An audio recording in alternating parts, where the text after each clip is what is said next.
Murder in the morning from the Hidden Killers podcast. So we know about the case against Lori Vallow Daybell, where she and her sick mind somehow justified killing her children.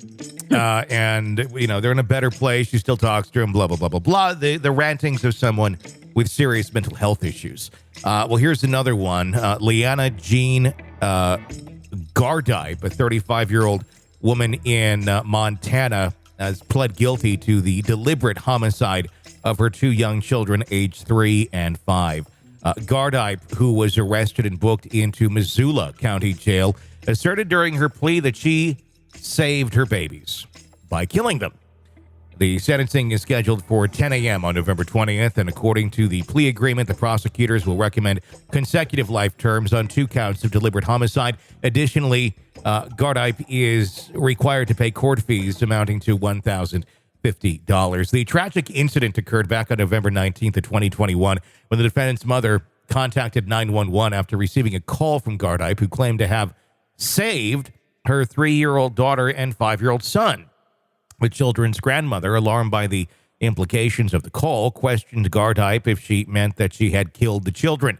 Jane and John Doe is what they're calling them, which led to Gardipe breaking down in tears. Following the conversation, Gardipe called 911 herself to report a murder and mentioned that her mother should also be calling. Gardipe disclosed to the officials that she had stabbed her children that morning on her bed using a knife. She also requested medical help as she heard one of her children making noises. During the call, she expressed, "I was supposed to die today." When the deputies arrived at her residence, Gardipe momentarily left her home, but subsequently returned inside and locked the door. Despite the dispatcher's assurances that the deputies were there to help, Gardipe responded, "No, they are not. Not for what I did." "You're right. They're not. They're there to take you away. And maybe it would have been easier if you had died that day as well." Upon entering the residence, the deputies discovered the children in a bedroom tucked into bed sheets with lacerations on their throats and defensive wounds on their hands and fingers. A medical examination later confirmed the children's death. Additionally, a bloody serrated steak knife was found under the bed, and a pool of blood was discovered in the 3-year-old girl's bedroom. A chilling note found at the threshold of the bedroom read, "It was the only way that we all wouldn't burn. Now I'm the only one of us that will." The children's father has previously expressed concerns about Gardipe's mental health to local outlet Montana Right Now. He reported an incident where Gardipe, during a mental health episode, visited an emergency room claiming she was harming her children. However, she later retracted this statement, attributing it to her mental health challenges. Subsequently, Child Protective Services granted the children's father temporary custody.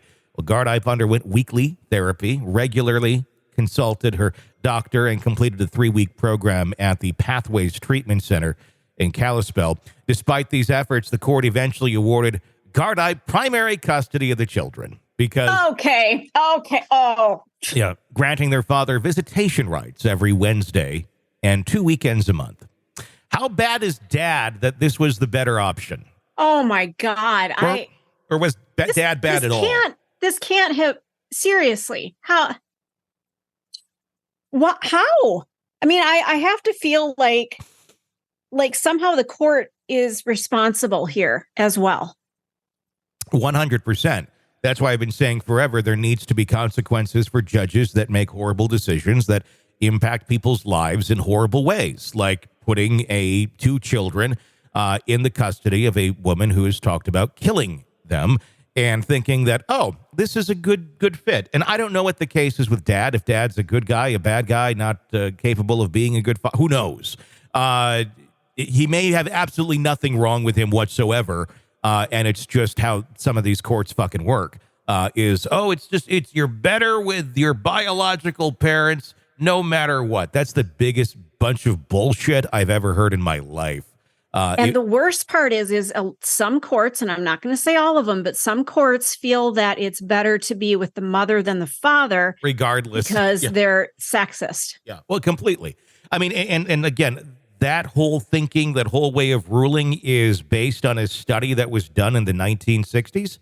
That's since been completely just blah. It's been dismissed. It's nothing that means anything other than a bunch of judges, majority of them, like to think that there's some sort of credence to this way of thinking. And there's not. There's no credence to it whatsoever.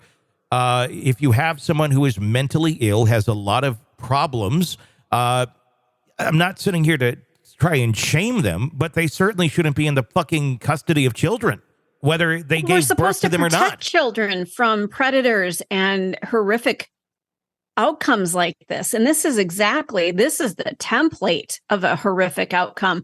Child Protective Services, it says, granted the children's father temporary custody. So they must have felt that he was worthy of having the kids while she underwent therapy weekly. So they felt for some reason that dad was okay, but then they kind of went back to the mom. Our legal system doesn't understand how mental health works at all. No. And that's the problem. It's like, oh, you took those courses, or you talked to somebody a little bit. Okay, great. You must be better. Here's your kids back. Without really knowing much at all about what sort of treatment this woman has, or what sort of disability really she certainly has, and mental disabilities that she certainly has. Clearly, earlier on, she goes to the hospital and says she was talking about she killed her kids, and oh no, I retracted that. That's not a thing. Yeah, this is someone that is sick. I don't understand. I would like to know more about why they felt she was adequate to have custody of these children. I understand her needing to get help. That's great. That's wonderful. She could have had supervised visitation, so that she could at least see her kids while she's dealing with her mental illness. But she is not far enough away from her incidents of a mental breakdown to have gotten full custody of her kids. And here we are with this story as a result. What the fuck? No, without a doubt, it's just another fine example of how that system does not work. And I think the question you had earlier is like, well, how did this happen? Probably because they had a docket full of too many cases in a day, and they had to keep them moving. And if you don't have the time to really dig in and learn about each individual one the way that, ideally we could, but we don't, you get this. Yeah. It's just a tragic statement on our legal system. There's no way they should use this in law school about what not to do. There needs to be reform all around. I mean, there needs to be consequences for people in power if they are not using that power for good.